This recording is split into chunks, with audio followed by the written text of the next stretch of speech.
En el nombre del Padre, del Hijo, del Espíritu Santo. Amén. Ven, Espíritu Santo, y llena los corazones de tus fieles, y enciende en ellos el fuego de tu amor. Envía tu Espíritu Creador, y se renovará la faz de la tierra. Estamos estudiando el Catecismo de la Iglesia Católica, su segunda parte, la celebración del misterio cristiano. Segunda sesión, los 7 sacramentos de la Iglesia, capítulo tercero. Los sacramentos al servicio de la comunidad. Artículo sexto, el sacramento del orden. Estamos en el segundo apartado, donde el Catecismo dedica 14 números al estudio del tema que tiene como título El sacramento del orden en la economía de la salvación. El día de hoy vamos a profundizar en los números 1546 y 1547 con el tema Dos modos de participar en el único sacerdocio de Cristo. Número 1546 del Catecismo de la Iglesia Católica dice: Cristo, sumo sacerdote y único mediador, ha hecho de la Iglesia un reino de sacerdotes para su Dios y Padre. Toda la comunidad de los creyentes es como tal sacerdotal. Los fieles ejercen su sacerdocio bautismal a través de la participación, cada uno según su vocación propia, en la misión de Cristo sacerdote, profeta y rey. Por los sacramentos del bautismo y de la confirmación, los fieles son consagrados para ser un sacerdocio santo. Número precioso que nos regala el catecismo en esta mañana, queridos amigos, donde vemos como la afirmación central es que Cristo ha hecho de su esposa la iglesia, de todos los que formamos parte de ella, un reino de sacerdotes. Es decir, la iglesia es sacerdotal en todo su conjunto. Y el catecismo nos va a regalar 3 textos de la Sagrada Escritura para fundamentar esto. Apocalipsis 1, 4, 6. Juan, a las 7 iglesias de Asia, gracia y paz a vosotros de parte de aquel que es, que era y que va a venir, de parte de los 7 espíritus que están en su trono, y de parte de Jesucristo, el testigo fiel, el primogénito de entre los muertos, el príncipe de los reyes de la tierra, al que nos ama y nos ha lavado con su sangre de nuestros pecados y ha hecho de nosotros un reino de sacerdotes para su Dios y Padre. A él la gloria y el poder por los siglos de los siglos. Amén. Es un texto del Apocalipsis maravilloso, que nos encuentra como en la mitad del camino entre la iglesia peregrinante que somos nosotros y la iglesia celeste que está en el cielo. El libro del Apocalipsis describe de alguna manera esa liturgia celestial. Por eso nos dice, somos un reino de sacerdotes para siempre. Especialmente los sacramentos que imprimen carácter, a diferencia de los otros sacramentos que nos dan también gracia, pero que no nos marcan con ese sello indeleble, nos perfeccionan para esto. Y esos sacramentos que nos imprimen carácter son estos 3: el bautismo, la confirmación y el orden sacerdotal. Estos 3 nos sellan para siempre. Por eso son los 3 sacramentos que no se pueden repetir.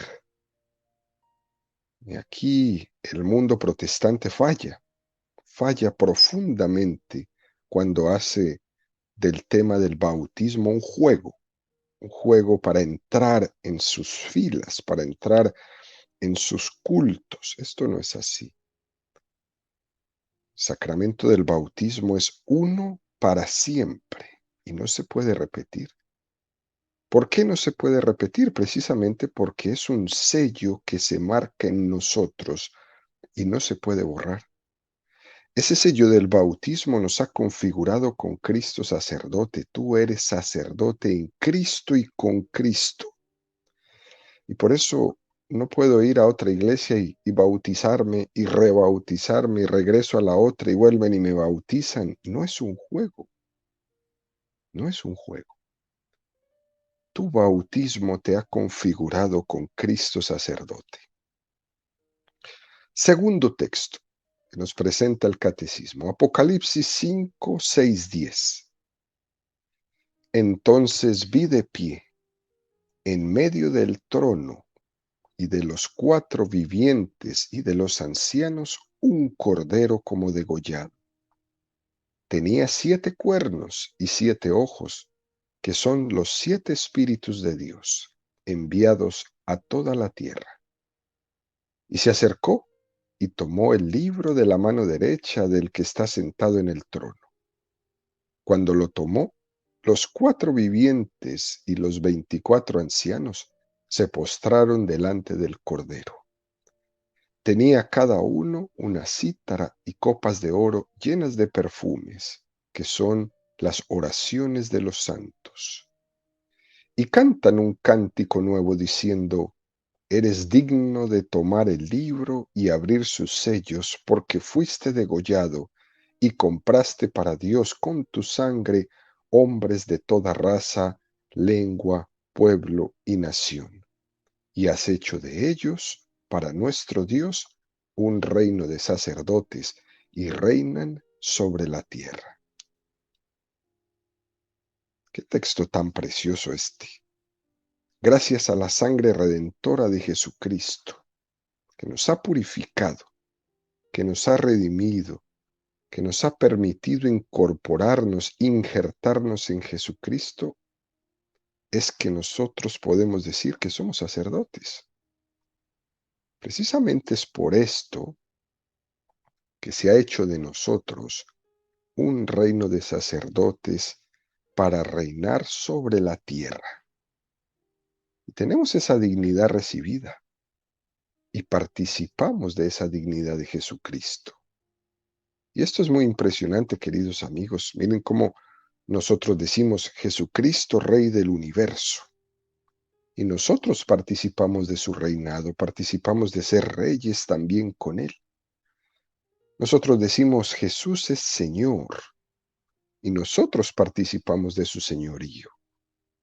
Nosotros decimos Él es el Hijo de Dios y nosotros participamos de esa filiación divina.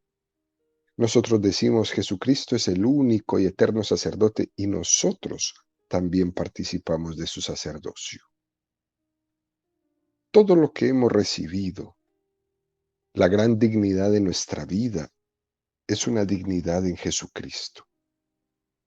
Y toda esta dignidad que hemos recibido no es para hacerle sombra a Él, sino todo lo contrario, para nosotros cobijarnos sobre su sombra, porque toda la centralidad se la damos a Jesucristo. Ese es el reinado del que participamos. Y reinan sobre la tierra, un reino que tiene lugar en medio de ese misterio donde el trigo y la cizaña crecen juntos. Ese es el reino. Somos reyes, Cristo reina. Pero es verdad que ese reinado tiene lugar donde el mal también tiene su incidencia e incluso donde hay momentos determinados en los que puede parecer que el mal está venciendo el bien, que el mal está ensombreciendo toda acción de la gracia de Dios. En algunos momentos incluso puede parecer que todo está perdido. Pero sin embargo, nosotros, con la esperanza dada en Jesucristo, sabemos que la victoria es segura. Sabemos que el Señor es capaz de conducir los hilos de la historia de una manera que en un momento determinado el mal tropezará sobre su propia trampa y Jesús vencerá. A este sacerdocio del cual nos hablan estos textos que acabamos de leer, lo llamamos el sacerdocio bautismal. Y en virtud de ese sacerdocio, de hecho decimos que todo cristiano como bautizado en el sacramento es un sacerdote con Jesucristo. Y en el sacramento de la Eucaristía, ese sacerdote por el bautismo va también a la Eucaristía a celebrar la liturgia de la Eucaristía, aunque sea el sacerdote ministro el que la preside. Cada uno de los bautizados que participan en la Eucaristía también la celebran. Por eso repetimos, como alguna vez lo hemos dicho, nadie va a oír misa. Todos vamos a celebrar la Eucaristía como sacerdotes por el bautismo que somos, aunque sea el ministro ordenado el que la va a presidir. Por eso, cuando estamos en la celebración eucarística, no solo asistimos y escuchamos, sino que participamos y celebramos. Por eso, el título de esta catequesis de hoy es muy significativo. Los dos modos de participar en el único sacerdocio de Cristo. El sacerdocio bautismal y el sacerdocio ministerial. Y aquí el catecismo nos va a hacer una referencia a un número que ya hemos estudiado, el número 1268, que dice: los bautizados vienen a ser piedras vivas para edificación de un edificio espiritual, para un sacerdocio santo. Por el bautismo participan del sacerdocio de Cristo, de su misión profética y real. Son linaje elegido, sacerdocio real, nación santa, pueblo adquirido, para anunciar las alabanzas de aquel que os ha llamado de las tinieblas a su admirable luz. El bautismo hace participar en el sacerdocio común de los fieles. Este número, me recuerdo cuando dimos la catequesis sobre él, es un número maravilloso. Todas las cosas que nos regala el bautismo. Linaje elegido, sacerdocio real, nación santa, pueblo adquirido, para anunciar las alabanzas, para anunciar las maravillas que el Señor ha hecho, para que nosotros seamos luz, luz. Y el último texto que nos ofrece este número del catecismo es de la primera carta de Pedro 2, 5, 9. También vosotros, cual piedras vivas, entrad en la construcción de un edificio espiritual para un sacerdocio santo, para ofrecer sacrificios espirituales aceptos a Dios por mediación de Jesucristo. Pero vosotros sois linaje elegido, sacerdocio real, nación santa, pueblo adquirido, para anunciar las alabanzas de aquel que os ha llamado de las tinieblas a su luz admirable. Tenemos estos tres textos, dos del Apocalipsis y uno de Pedro. No hay duda de estos dos modos de participar en el único sacerdocio de Jesucristo.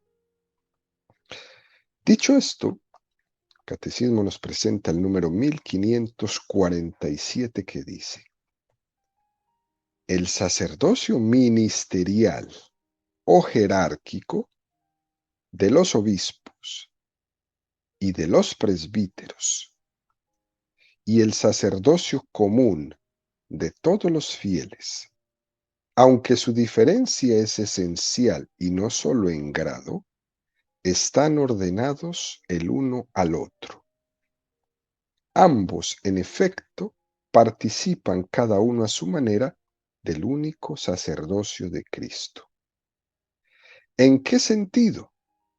Mientras el sacerdocio común de los fieles se realiza en el desarrollo de la gracia bautismal, la vida de fe, de esperanza, de caridad, la vida según el Espíritu, el sacerdocio ministerial está al servicio del sacerdocio común, en orden al desarrollo de la gracia bautismal de todos los cristianos. Es uno de los medios por los cuales Cristo no cesa de construir y conducir a su iglesia. Por esto, es transmitido mediante un sacramento propio, el sacramento del orden. Es un número que aclara muchas cosas y que nos da un poco más de luz para entender esta catequesis de hoy. Dos sacerdocios. El sacerdocio común de todos los fieles que hemos recibido por el bautismo y el sacerdocio ministerial. Este sacerdocio ministerial nace del sacerdocio común. Todos los que van a ser ordenados como sacerdotes han salido del ministerio sacerdotal común de los fieles. Dios ha escogido entre todos esos fieles algunos para su servicio.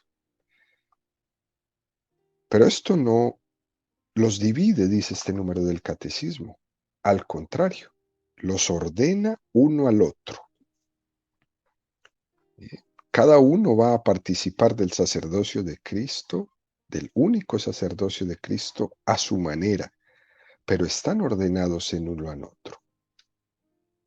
Es evidente que uno no puede recibir el sacerdocio ministerial si no está bautizado, ¿sí? Porque antes de ser un ministro ordenado, has tenido que haber formado parte del pueblo sacerdotal, para que desde ese pueblo sacerdotal puedas ser configurado con el sacerdocio de Cristo. Es algo muy bello. Y el catecismo nos va a regalar un pequeño texto del Concilio Vaticano II, de la Lumen Gentium, que tantas veces hemos mencionado en este catecismo, que dice: aunque su diferencia es esencial, y no solo en grado, están ordenados el uno al otro. Ambos, en efecto, participan cada uno a su manera del único sacerdocio de Cristo. Esta diferencia, que menciona aquí el Concilio Vaticano II en la Lumen Gentium, no quiere decir que es lo mismo el sacerdocio bautismal y el sacerdocio ministerial, pero que tienen una pequeña diferencia. No, no es así. No es así. Hay una diferencia que se refiere a una potestad sagrada que Cristo entregó únicamente a los apóstoles y que es esencialmente distinta. Esto es muy importante entenderlo, queridos amigos, porque tenemos una mentalidad un poquito democraticista, donde parece que no sea correcto hablar de grado o de diferencia esencial. Nosotros no medimos las cosas en la iglesia en una mentalidad como de asamblea, que todos se pongan de acuerdo, porque la iglesia católica no se ha conformado así. La iglesia ha sido convocada por Jesucristo y en este sentido es una iglesia jerárquica, no democrática. Y nosotros no tenemos por qué tener ese pudor democrático que hace que tengamos una especie como de alergia a la palabra jerarquía, algo que el mundo protestante ha vendido y ha vendido y ha vendido y ha logrado su efecto tremendo de ver la palabra jerarquía como algo malo. De hecho, en el sentido bíblico de la palabra, jerarquía es una palabra totalmente evangélica. La jerarquía supone una llamada gratuita de Dios, porque la iniciativa es solo de Dios, el llamado es solo de Dios. Y de hecho, jerarquía etimológicamente significa estar al servicio de, estar al servicio de. Por eso, cuando se habla de jerarquía, entre más alta la jerarquía, más responsabilidad en el servicio. Siervo de los siervos. Más alto, más responsabilidad. No para que te alaben, sino para servir mejor. Por eso hacemos una invitación en esta catequesis a huir un poco de ese complejo de malentender la palabra jerarquía y de encuadrarla dentro de un aspecto malo, rechazable o no querido. No, no es así. Una de las cosas que nos distingue de la concepción protestante de lo que es el sacerdocio ministerial, que fue lo primero que Lutero quitó en su reforma, el sacramento del orden sacerdotal, o al menos que nos diferencia de ciertas concepciones protestantes, donde el pastor es el representante de la comunidad y por tanto no hay una diferencia cualitativa o esencial, sino que sencillamente ha sido elegido entre los demás y no ha sido configurado por Cristo de una manera que le distinga esencialmente de los demás. Por eso cuando ya no lo necesitan, lo corren o le quitan su trabajo y le toca irse a buscar trabajo a otro lugar. Pero en el concepto católico, sacerdocio, nosotros confesamos que Jesucristo transmitió su potestad a los 12 apóstoles. Y sin embargo tenía un grupo de discípulos mucho más amplio. Pero la iniciativa de Jesús es que se lo transmitió a los 12 apóstoles. Y esta es la primera afirmación donde encontramos una diferencia de grado que es esencial entre el sacerdocio bautismal de todos nosotros y el sacerdocio ministerial de aquellos que el Señor eligió Él mismo de este grupo de bautizados para consagrarlos a su servicio. No somos nosotros los que hemos elegido. No es un grupo de personas los que le regalan una vocación a un sacerdote, no. Es Cristo. Y eso es una gran diferencia. La segunda afirmación que dice el catecismo es que están ordenados el uno al otro. Hay una diferencia entre uno y otro, pero esto no significa que haya una distancia. Más bien hay un ordenamiento el uno al otro, no una distancia.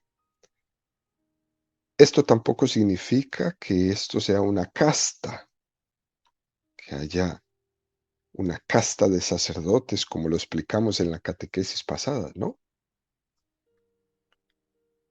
Y hay que tener mucho cuidado para que esto no vaya a ocurrir. Si los sacerdotes en un momento determinado han podido pecar en esto, en su servicio, de intentar convertirse como en una especie de casta, hay que tener mucho cuidado con esto para que no vaya a pasar lo que pasó con la tribu de Leví. En esto la iglesia siempre ha estado muy, pero muy atenta. Y por eso la afirmación del catecismo es tan clara. Están ordenados el uno al otro. No es sacerdote para servirse a sí mismo o a su grupo, o no es sacerdote para distinguirse de los demás, sino que ha sido configurado con Cristo para servir e integrarse mutuamente. Para eso ha sido. Y en este sentido, queridos amigos, nosotros lo podemos ver en los sacerdotes.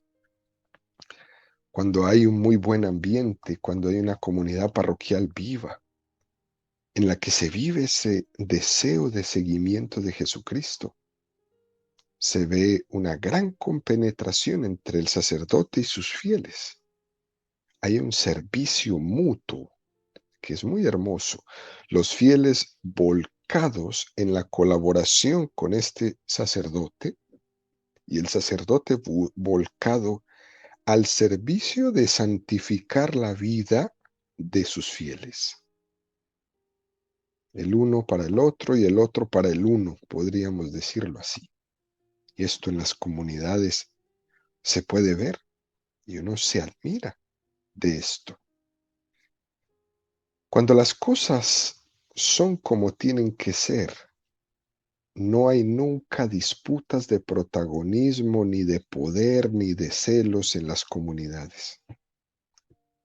Cuando las cosas no son como tienen que ser, se nos pasan el tiempo, las horas, los días, los meses y los años luchando por poder, luchando por aparecer, luchando por ser el protagonista, que los nombren, que los... No. Eso es un signo grande, grande, de que las cosas van mal. El sacerdote es para el pueblo de Dios. Ha salido del pueblo de Dios para ponerse al servicio del pueblo de Dios. El sacerdote ha salido del pueblo de Dios para ponerse al servicio de los bautizados.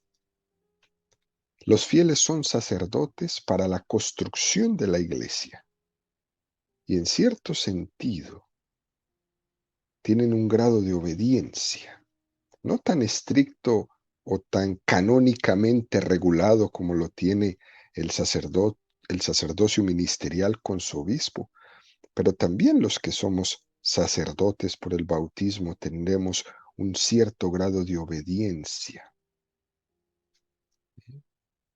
a aquel sacerdote que nos ha sido delegado para pastorear nuestra comunidad. Y esto es importante que las personas que vivimos una vida comunitaria en una parroquia, tengamos esto presente en el trabajo hombro a hombro que tenemos con el sacerdote, con el párroco que nos ha sido designado. Él ha ido a esa comunidad para santificar a su pueblo, para enseñar a su pueblo, para regir a su pueblo.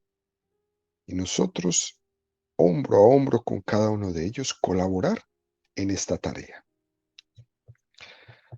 Luego continúa este número del catecismo y dice, mientras el sacerdocio común de los fieles se realiza en el desarrollo de la gracia bautismal, vida de fe, de esperanza, de caridad, vida según el Espíritu, el sacerdocio ministerial está al servicio del sacerdocio común, en orden al desarrollo de la gracia bautismal de todos los cristianos. Qué cosa tan bonita. Es uno de los medios por los cuales Cristo no cesa de construir y conducir a su iglesia. Eh, Qué triste cuando Lutero quitó el sacerdocio. Esa es la señal de la iglesia. Quita el sacerdocio y quitas la gracia. ¿Quién iba a administrar la gracia en el mundo protestante si quitaste los sacerdotes?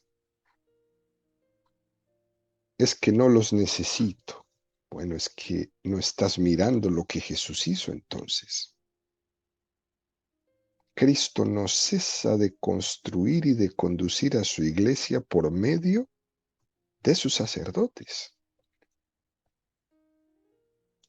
Y por eso ha dejado esta transmisión mediante un sacramento propio, que es el sacramento del orden. Por eso hay que decir que el bautismo en el fondo es un continuo crecimiento. La espiritualidad propia del bautizado es como esa semilla que se sembró en el bautismo, pero que después, durante el resto de nuestra vida, tenemos que seguir creciendo en ella, creciendo en la fe, creciendo en la esperanza, creciendo en la caridad, sin nunca dejar de crecer. Y para hacer esto, voy a necesitar del sacerdote ordenado que me regale la gracia de Dios, que me administre la gracia de Dios por medio de los sacramentos, por medio del sacramento del perdón, ¿eh? Por ejemplo. De hecho, aunque esa persona, digamos, uno de nosotros, de los sacerdotes por el bautismo, sea llamado para la ordenación sacerdotal, para el ministerio sacerdotal,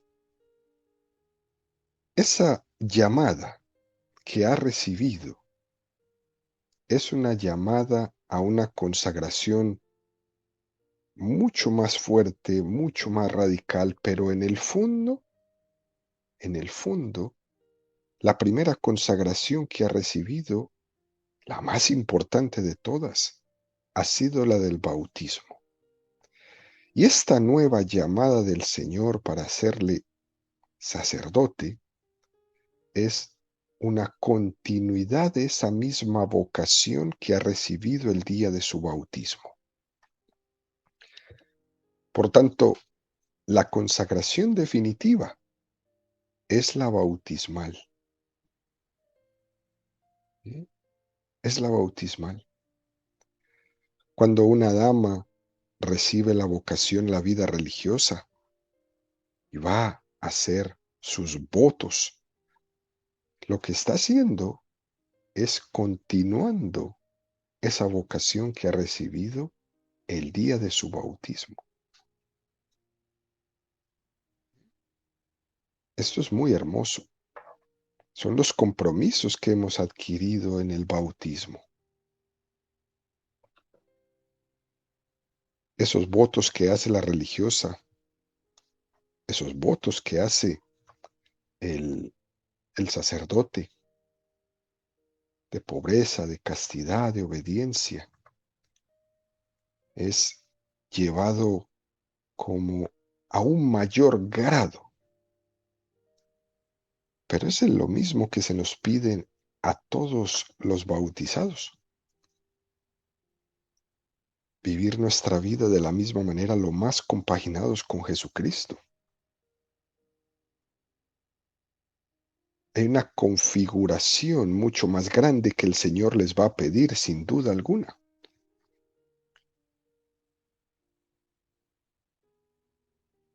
Porque el servicio al cual van a estar destinados les va a exigir esta configuración más radical con Jesucristo. Y esto es algo muy hermoso que se puede mirar en cada momento. Aquellos que viven su sacerdocio de una manera fiel a Jesucristo, inmediatamente se distingue de aquellos que no. Y se va creciendo. Y sin duda alguna, ese primer compromiso que nos dio el bautismo va creciendo a medida que vamos recibiendo en nuestra vida gracia tras gracia tras gracia. Esto es, pues, queridos amigos, un camino que el Señor nos ha planteado. Y a nosotros como pueblo de Dios nos ha dejado este camino para crecer en la santidad de la mano de nuestros sacerdotes. Es uno de los medios más hermosos y más contundentes que tenemos los católicos para darnos cuenta que el Señor no deja de conducir a su iglesia, que el Señor no deja de construirla. Y entender esto es entenderle a Jesús su promesa: no os dejaré solos. El sacerdocio ministerial es ese no os dejaré solos. Mateo 28:20, yo estaré con vosotros todos los días hasta el fin del mundo. Eso es lo que el sacerdocio ministerial nos regala, el cumplimiento de la promesa de estas palabras de Jesús. Es lo que nos dice también el Salmo 23, el Señor es mi pastor, en verdes praderas me hace recostar, me conduce hacia fuentes tranquilas y repara mis fuerzas, me guía por el sendero justo, por el honor de su nombre. Es un salmo precioso este Salmo 23. Dios lo está cumpliendo con nosotros por medio de sus sacerdotes, de muchas maneras, ¿eh? De muchas maneras. Quizás con muchos estilos, con muchos temperamentos, con muchas formas, pero estos son circunstancias. Lo que tenemos que ver es el fondo. El Señor nos cuida. Y el Señor también nos cuida de muchas maneras. Fíjense, no solamente con los sacerdotes, el Señor también nos cuida con nuestros padres. El Señor nos cuida con nuestro ángel de la guarda. Dios tiene muchos medios para cuidarnos. A su iglesia, a sus fieles, a sus bautizados, los ha mandado a ser cuidados por sus sacerdotes. Por eso cuando no apreciamos el sacerdocio, no nos estamos dejando cuidar de Dios. Por ahí algunas veces se escucha eso de, yo creo en Dios, pero yo no creo en los curas, ¿no? Y uno podría responderle a alguien que diga estas afirmaciones que se escuchan muchas veces, ¿no? Yo creo más bien en el sacerdocio de Cristo. No creo en el Padre tal o en el Padre tal, pero sí creo en el sacerdocio de Cristo.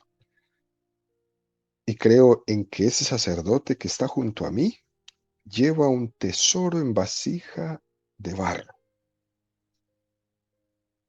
Por tanto, no tengo otra opción que dejarme cuidar por Dios. Y con esto no estamos diciendo que tenemos que hacer un santo al cura de la parroquia, no. Aunque mejor si lo fuera, sin duda alguna. Pero sí la necesidad de reconocer que en esa persona, en ese ministro, en ese sacerdote ministro, reside el don del sacerdocio, que es el medio por el cual Cristo no cesa de construir y de conducir a su iglesia, que es el medio por el cual Cristo no cesa de cuidarnos, de perdonarnos, de consolarnos, de mimarnos. Lo que pasa muchas veces es que nos cuesta reconocer que en alguien tan débil y tan pecador, Dios pueda, Dios pueda obrar a través de, para ayudarnos y para cuidarnos. Esto cuesta mucho a muchas mentes entenderlo. ¿Eh? Y es una desconfianza que, que se ha ido generando y que se ha ido dañando y que se ha ido acrecentando también, sin duda alguna, por el mal testimonio de aquellos que no quieren responderle al Señor en la llamada que Él les ha hecho siendo sacerdotes fieles.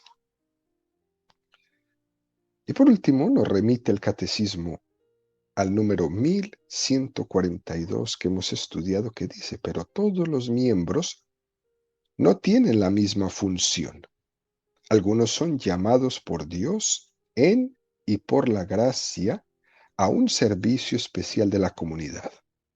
Estos servidores son escogidos y consagrados por el sacramento del orden, por el cual el Espíritu Santo los hace aptos para actuar como representantes de Cristo cabeza para el servicio de todos los miembros de la Iglesia. Y con esto terminamos diciendo que el ministro ordenado es como un ícono de Cristo sacerdote. Los íconos en Oriente se caracterizan por pretender ser como un espejo, donde no se hace tanto énfasis en la belleza, a diferencia del arte nuestra en Occidente, donde se prodiga tanto la belleza de las formas. El ícono no se fija tanto en la belleza de las formas, sino en manifestar el rostro de Cristo o de María o de uno de los santos de una manera muy austera, porque quiere que la persona cuando mire el icono no se quede en la belleza, sino que vaya al misterio que está representando. Nos evoca otra cosa, para que los ojos vayan al misterio. Por eso, el sacerdote, ministro, llamado de entre los fieles bautizados para consagrarse a Dios, debe de ser un ícono de Cristo sacerdote.